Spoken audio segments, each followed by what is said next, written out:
नमस्कार दोस्तों, आपका हमारे चैनल पर स्वागत है। जैसा कि आप सभी को पता है कि हम पढ़ रहे हैं हिंदी साहित्य के इतिहास को और संपूर्ण इतिहास को पढ़ने की कोशिश कुछ ही वीडियोस में कर रहे हैं।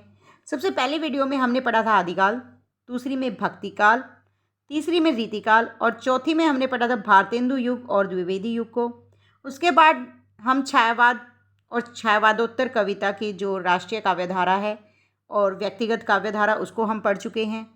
देखिए दोस्तों, यदि आपने वो वीडियोस नहीं देखी हैं तो डिस्क्रिप्शन बॉक्स में आपको उनका लिंक मिल जाएगा, आप वहाँ से उन्हें देख सकते हैं। आज के इस वीडियो में हम पढ़ेंगे प्रगतिवाद, प्रयोगवाद, नई कविता और समकालीन कविता। दोस्तों, वीडियो को अंत तक ज़रूर देखिएगा, आपको सभी प्रश्नों के उत्तर इन वीडियोज़ में मिल जाएंगे। वीडियो को ज़रा भी स्किप ना करें, क्योंकि कोई ना कोई प्रश्न आपसे छूट जाता है और फिर आपका ही नुकसान होता है। चलिए शुरू करते हैं आज की वीडियो। प्रगतिवादी काव्यधारा, इसका जो समय है वो 1936 ईस्वी से 1943 ईस्वी है। याद रखिए, प्रगतिवाद का समय 1936 से 1943 ईस्वी है। जो विचारधारा, अब पूछ लिया जाता है कि प्रगतिवादी काव्यधारा है क्या। राजनीतिक क्षेत्र में जो साम्यवाद या मार्क्सवाद है वही साहित्यिक क्षेत्र में प्रगतिवाद है। अब मार्क्सवाद में क्या है, दो वर्ग होते हैं, एक शोषक वर्ग, दूसरा शोषित वर्ग।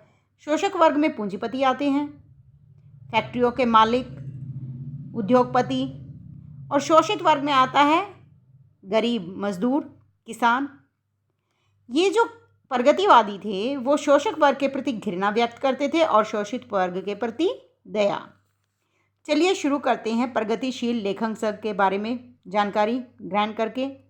जो प्रगतिशील लेखक संघ है उसका पहला अधिवेशन हुआ था 1936 ईस्वी में, और इसके अध्यक्ष कौन थे? सबसे पहले अध्यक्षता किसने की थी? मुंशी प्रेमचंद ने, और यह अधिवेशन हुआ था लखनऊ में। दूसरा अधिवेशन जो हुआ था उसकी अध्यक्षता की थी रविंद्रनाथ टैगोर ने। अब पढ़ते हैं प्रगतिवादी काव्यधारा की प्रवृत्तियां। शोषक वर्ग के प्रति घृणा, जैसा कि अभी बताया था कि ये शोषक वर्ग से क्या करते थे, घृणा, और वो व्यक्त होती है इनकी कविताओं में। शोषितों के दीनता का चित्रण, उनकी जो दयनीय दशा है उसका चित्रण इन्होंने अपनी कविताओं में किया है। क्रांति की भावना, ये क्या चाहते थे कि क्रांति करके मजदूर, किसान अपनी जो स्थिति है उसको बदले। धर्म और ईश्वर के प्रति इनकी अनास्था थी। सामाजिक जीवन का यथार्थ चित्रण इन्होंने अपनी कविता में किया है। नारी चित्रण, अलंकार विहीन शैली, इनकी शैली कैसी है, अलंकार विहीन, मुक्त छंदों का प्रयोग किया है। दोस्तों, यदि आप हमारे चैनल पर नए हैं तो चैनल को सब्सक्राइब कर लीजिए, साथ में बेल आइकन प्रेस कर लीजिए ताकि इसी तरह की वीडियोस के लिंक आप तक पहुंच सके। चलिए आगे पढ़ते हैं प्रमुख प्रगतिवादी कवि एवं उनकी रचनाएं। सबसे पहले पढ़ते हैं हम नागार्जुन जी के बारे में। 1911 में इनका जन्म हुआ था, 1998 में इनकी मृत्यु हुई थी। युगधारा, सतरंगे पंखों वाली, प्यासी पथराई आंखें, भस्मांकुर, तुमने कहा था, खिचड़ी विप्लव देखा हमने, पत्रहीन, बादल को घिरते देखा, ये इनकी प्रमुख रचनाएं थी जो आपको याद करनी है। अगले कवि हैं केदारनाथ अग्रवाल। इनकी रचनाएं युग की गंगा, नींद के बादल, फूल नहीं रंग बोलते हैं, अपूर्वा, जमुन जल तुम। अगले कवि हैं शिव मंगल सिंह सुमन। इनकी प्रमुख रचनाएं हैं एशिया जाग उठा है, मिट्टी की बारात, वाणी की व्यथा। अगले कवि हैं त्रिलोचन। इनकी रचना है धरती, गुलाब और बुलबुल, मैं उस जनपद का कवि हूँ। अगले जो कवि हैं वो है रांगे राघव। अजय खंडहर, मेधावी, पांचाली, राह के दीपक। अब पढ़ते हैं प्रगतिवादी काव्यधारा के महत्वपूर्ण तथ्य, जो ज़्यादातर किसके विषय में, नागार्जुन जी के बारे में पूछ लिया जाता है। इनका वास्तविक नाम क्या था? तो इनका वास्तविक नाम था वैद्यनाथ मिश्र। ये किस नाम से मैथिली भाषा में लिखते थे? यात्री नाम से लिखते थे। इन्होंने जो नागार्जुन नाम ग्रहण किया था वो बौद्ध धर्म में दीक्षा लेकर ग्रहण किया था। नागार्जुन को पत्रहीन नग्न गांच मैथिली के लिए 1969 ईस्वी में साहित्य अकादमी पुरस्कार से सम्मानित किया गया था। ये भी आपको याद करना है। याद हो गया होगा। वैद्यनाथ मिश्र किसे कहा जाता है? नागार्जुन को। वास्तविक नाम वैद्यनाथ मिश्र है, यात्री नाम से मैथिली में लिखते थे, और नागार्जुन जो इन्होंने है बौद्ध धर्म में दीक्षा ग्रहण करके नाम रखा था अपना। अब पढ़ते हैं प्रयोगवाद और नई कविता के बारे में। देखिए, जो प्रयोगवादी शब्द था उसका सर्वप्रथम प्रयोग आचार्य नंद दुलारे वाजपेयी जी ने किया था। याद रखिए, प्रयोगवाद का प्रारंभ कब हुआ था? सन 1943 ईस्वी में अज्ञे द्वारा संपादित तार सप्तक के प्रकाशन से। याद रखिए, प्रयोगवाद शब्द का प्रयोग सबसे पहले किसने किया था? नंद दुलारे वाजपेयी जी ने। और इसका आरंभ कब हुआ था प्रयोगवाद का? अज्ञे द्वारा संपादित तार सप्तक से 1943 ईस्वी में प्रयोगवाद का प्रारंभ हुआ था। अब आती है बारी अज्ञे द्वारा संपादित 4 तार सप्तकों की। प्रथम तार सप्तक, इनका समय पूछ लिया जाता है कि प्रथम तार सप्तक कब प्रकाशित हुआ, दूसरा कब हुआ, तीसरा कब हुआ और चौथा कब हुआ। तो पहला प्रकाशित हुआ 1943 ईस्वी में। और प्रथम तार सप्तक के जो कवि थे वो कौन कौन थे? नेमीचंद्र जैन, गजानन माधव मुक्तिबोध, भारत भूषण अग्रवाल, प्रभाकर माचवे, गिरिजा कुमार माथुर, रामविलास शर्मा तथा सच्चिदानंद हीरानंद वात्स्यायन अज्ञे। पहला तार सप्तक कब प्रकाशित हुआ था? 1943 में। दूसरा कब प्रकाशित हुआ? 1951 में। याद रखिए, दूसरा कब हुआ? 1951 में। 1943, 1951। तीसरा 1969। और जो दूसरा तार सप्तक था उसमें कौन कौन से कवि थे? भवानी प्रसाद मिश्र, शकुंतला माथुर, हरिनारायण व्यास, शमशेर बहादुर सिंह, नरेश मेहता, रघुवीर सहाय, धर्मवीर भारती। तीसरा तार सप्तक 1959, 43, 51 और अब आती है 1959। 1959 में जो प्रकाशित हुआ था उसमें कौन कौन से कवि थे? प्रताप नारायण त्रिपाठी, कुंवर नारायण, कीर्ति चौधरी, केदारनाथ सिंह, मदन वात्स्यायन, विजय देव नारायण शाही, सर्वेश्वर दयाल सक्सेना। चलिए पढ़ते हैं चौथा तार सप्तक।